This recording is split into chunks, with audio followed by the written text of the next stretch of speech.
Hallo, ek is Ronel Besuidenhout en jy luister na dag 21 van ons meditasiereeks Lig.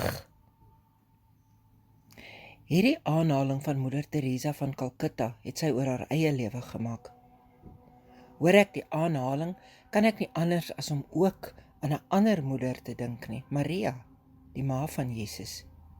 Toe Moeder Teresa in kennis gestel is dat sy die Nobelprys vir vrede aan haar toegeken sou word, wou 'n joernalis by haar hoor hoe sy daaroor voel, waarop sy geantwoord het dat sy nooit doelbewus gewerk het met die hoop dat sy vir een of ander prys in aanmerking sou kom nie.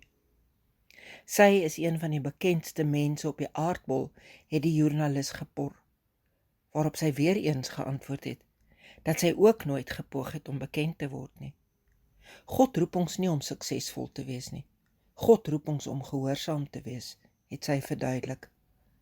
Ons sien elke dag die Moeder Teresa's om ons.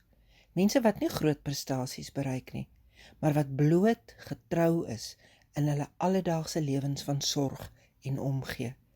Dis mense soos ek en jy, wat nie sendingwerk in Mosambiek of Myanmar of Mumbai gaan doen nie, maar wat daar waar ons leef in Midrand of Makwasi of Mosselbaai, bloot goeie mense kan wees.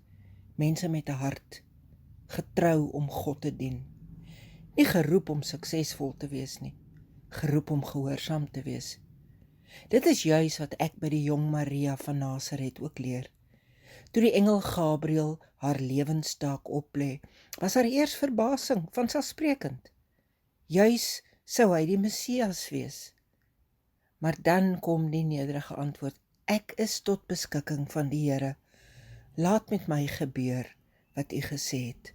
Dis Lukas 1 vers 37 en 38. Verstom dat God haar wil gebruik, gevolg deur 'n eenvoudige ja, nes ek en jy.